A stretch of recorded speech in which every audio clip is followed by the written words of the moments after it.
Fala pessoal, bem-vindos ao canal do Professor Jean. Hoje eu estou trazendo aqui um exercício de uma disciplina que é chamada Cálculo Diferencial e Integral. É uma disciplina aí conhecida, bem conhecida aí dos alunos de ensino superior, das grades de exatas, todas elas têm essa disciplina.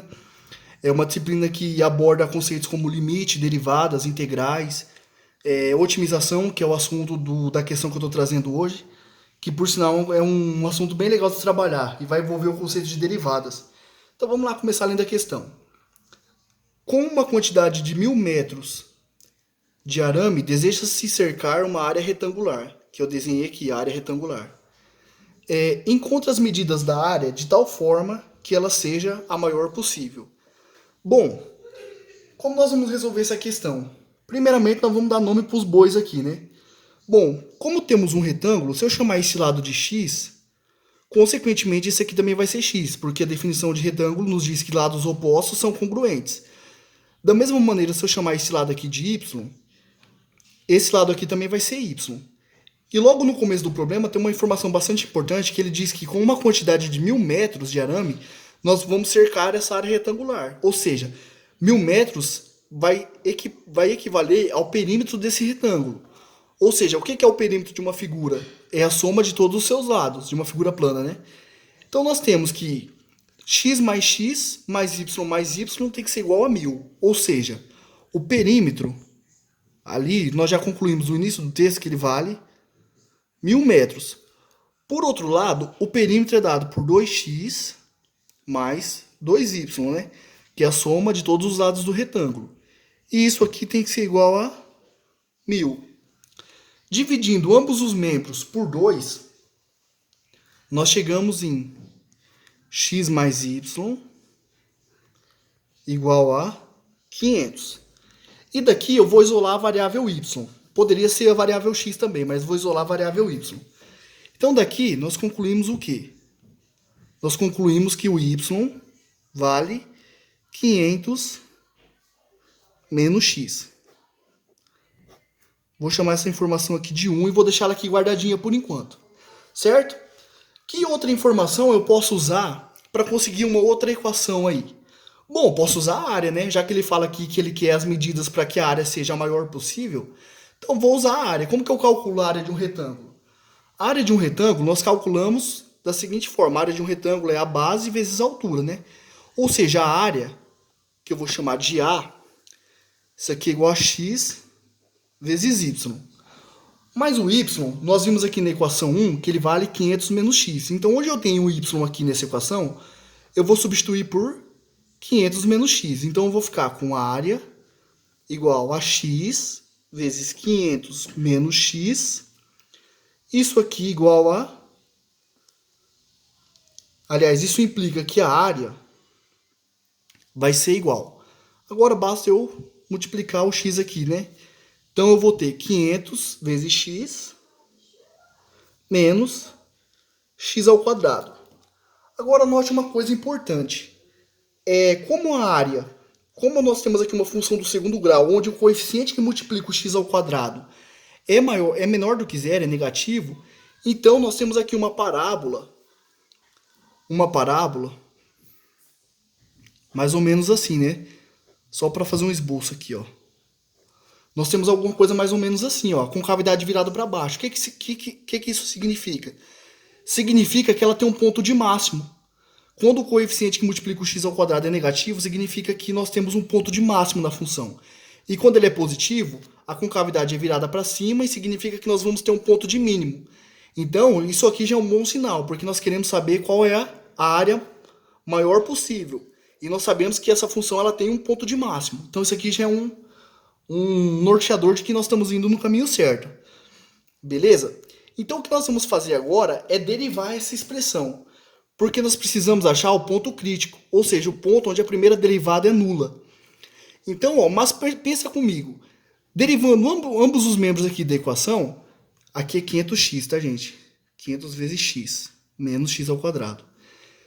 Como a área sempre é um valor numérico, a derivada de um número nós sabemos que vale zero. Então, nós já vamos conseguir igualar isso aqui a zero de primeira. Mas se eu não tivesse chamado isso aqui de A, o que eu ia fazer era derivar essa expressão e igualar ela a zero. Para conhecer os pontos críticos dessa função, que é onde a derivada se anula, certo? Então, nós temos o seguinte, ó, nós temos que a derivada em relação a x de A, isso aqui vai ser igual a derivada de 500x menos x ao quadrado em relação a x. Como isso aqui é um valor numérico, nós vimos que isso aqui vai valer zero. Então, isso aqui vai ser igual a zero. Então, nós vamos ficar com... E a derivada de 500x? Quanto que vale? Lembrando que aqui o x está elevado a 1. Esse 1 desce para cá, multiplicando, e aqui nós tiramos 1, né? Essa não é a regra da derivada? Derivada de potência? Desce o expoente e subtrai 1 do expoente. Então, nós vamos ficar com 1 vezes 500, x elevado a zero.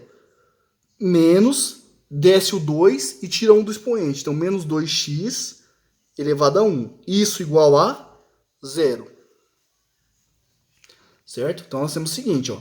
1 vezes 500x elevado a zero, menos 2x elevado a 1 igual a zero. Daqui, decorre o seguinte, ó. X elevado a zero é 1. Então, eu tenho 500 menos 2 vezes x igual a zero. Passando o 2x para o segundo membro, nós vamos ficar com o seguinte, ó. Nós vamos ficar com 500 igual a 2x. O que implica que o x, passando agora o 2 para cá para baixo, dividindo, nós ficamos com x igual a 250. Agora o que nós vamos fazer é uma análise do sinal da derivada. Então nós temos o seguinte, ó. Vou fazer aqui a nossa... O ponto crítico é 250. Por quê? Porque 250 é o ponto x que anula essa derivada. Então, o que nós vamos fazer agora é analisar o sinal dessa derivada. Como? Eu vou pegar valores menores do que 250 e vou substituir na nossa função que eu derivei aqui, ó, 500 menos 2x. E vou ver o que acontece. Se isso dá um valor positivo ou um valor negativo. Vamos pegar, por exemplo, o x valendo 200. Se eu pegar o x valendo 200, eu vou ter 2 vezes 200, 400. E 500 menos 400 é 100. E 100 é um valor positivo. Ou seja, se é um valor positivo, a nossa derivada é crescente. Então, eu vou fazer uma setinha assim, indicando que a nossa derivada que a nossa função é uma função crescente. Por quê? Porque a derivada no ponto 200 ela é positiva. E agora, vou pegar um valor maior do que 250. Vamos pegar, por exemplo, 300, que é um valor redondo e fácil de calcular. Então, ó, 2 vezes 300, 600. 500 menos 600 é menos 100. Ou seja, para valores maiores do que 250, poderia até ser o 251, que já iria ser negativo. Então, a nossa derivada é decrescente. Então, eu faço, como a derivada é negativa, a nossa função ela é decrescente. E quando nós temos a derivada crescente, após um certo ponto, essa derivada decresce, então esse ponto aqui, ele é um ponto de máximo local. Nós chamamos ele de ponto de máximo local. Ou seja, então quando x for 250, nós vamos ter o valor máximo de x. Então, e para nós sabermos o valor, então nós já sabemos que o x realmente vale 250. Certo? Então, e para saber o y? Mas nós sabemos que o y ele é 500 menos x. Então, nós temos que o y ele vale 500 menos x, que é 250. Então, consequentemente, y vale 250 também. Logo, os valores da medida do terreno, do nosso terreno, os valores x e y da medida do terreno, para que a área desse terreno seja a maior possível, é x igual a 250 e y igual a 250. E você pode fazer o teste. Se você tomar qualquer outro valor de x e y diferente de 250, a área sempre vai ser menor do que se você tomar x igual a y igual a 250. Então, para que nós tenhamos a maior área possível, os valores de x e y, ambos têm que ser igual a 250. Beleza? Então, essa aí é a resposta do problema. E para saber a área, basta multiplicar, né? X vezes y, que vai ser 250 ao quadrado. beleza? Então por esse vídeo era isso, uma questão de cálculo, uma questão simples aí de otimização. Espero que vocês tenham gostado da resolução. Se gostaram, comentem aí embaixo o que vocês acharam, se acharam uma questão fácil, difícil. Tem que ter um pouquinho de conhecimento de derivada, né, para conseguir fazer essa questão. Mas eu espero que, na medida do possível, tenha ficado claro aí para vocês, beleza? Se vocês gostaram, mais uma vez, eu peço gentilmente que vocês curtam o vídeo, ajudem a compartilhar e se inscrevam no canal se ainda não forem inscritos, beleza? Valeu, até a próxima.